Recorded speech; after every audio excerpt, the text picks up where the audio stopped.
محمد علي محمد ولما ذهب عنده هرس أساني دمونغول قالوا بسم الله بسم الله إن الله أكبر الله الموت اللهم يا أنا إن هذا ندم أن أمن شهد لي أن شهدني البلوغ يتين البلاغ يتين وشهدت من شهدني وله بالتصديق يقولون ولكن يا الله هورين لا شريك له هورين بهم المشاهدون ولا تحزن ورسولنا أيها الفقير ما عن مديان ولا يدهن سبو فقد هذا لينوما فقد لينا عندك قام البشير نلا صلى الله عليه وسلم النذير جيرتنا أيها البشير ابشر بلتو أيها الأغني أيها أن قالوا دنجو المتقرب ما يريد إلا لا يفعل الله بذبه رسول أن أدني بلتو أن في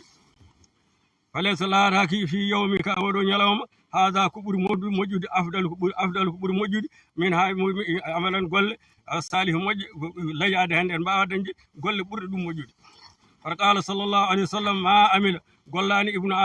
آدم يوم النهر يلوم نهر أود يلوم هند أفضل كبر موجود من إرهاق يجينو تمن جيجم وإن هانو دودي جيجم دم تاتي أدم أرى يوم القيامة إن هانو لا يجدي تاتي أدنغار يوم القيامة ينغو دانغ بقرونها أدنغار رجال مجي وشارها علي بمجي وظهارها كل جوجمك وإن الدم أين جيجم لا يدم لا يقع أدم يانا إن الله الله دو كيرسو دادو هذا ما غينو دم يلا كان يجم دم جوم رسول في مكان نوك قبل كو أدي أن يقال دم يانا على الأرض إليه سبحان ربك رب العزة عما يصفون وسلام اللهم اجعل صلاتنا صلاة الخاتم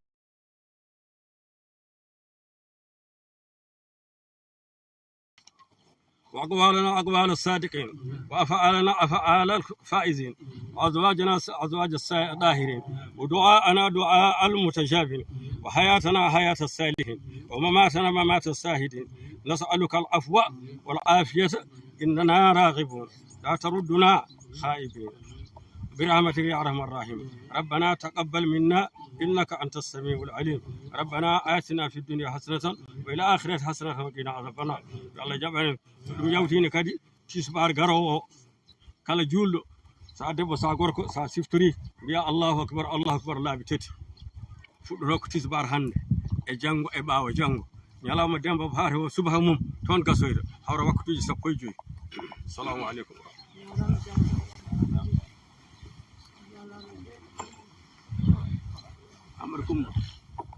Amar Kumba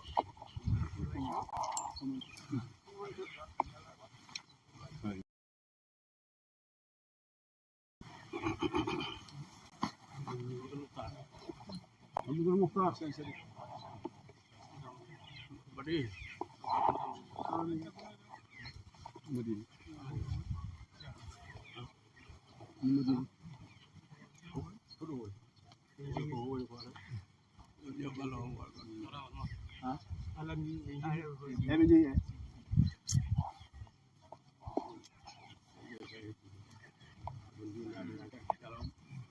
wi ngandi en mbas junnade haalaji he ko nyalawma ken ligoytoɓe won faatuɓe kadi no woɗɗi on jarlo oɗon jaafo wi kamɓe ɓe jarlima ɓe jaafima yo Allah ken wattudini kadi saahaji kewɗi an wi dennanagal sukaɓe yo Allahu mawnin yo Allah moƴƴe mabɓe kala ko jignaɓe ɓe jiɗani ɓe kolli koye mabɓe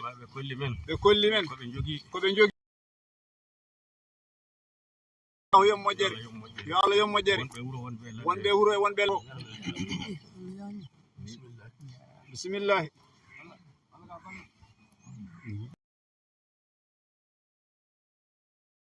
aleykum rahmatullah o wi dennanagal l'islam salminama juurama teddinama yarlikinama yafnama yo Allah yaafo en yo Allah yaafo en amina yen battanni kadi mo wuuri yen battanni mo wuuri so ɗum yawti wi ɓesgu ngu yoɓe tinno ɓe ɓeyda ɓe jagga l'islam o ɓe ɓeyda ɓe jagga jignaɓe ɓe ngalumen pop woni koye jignaɓe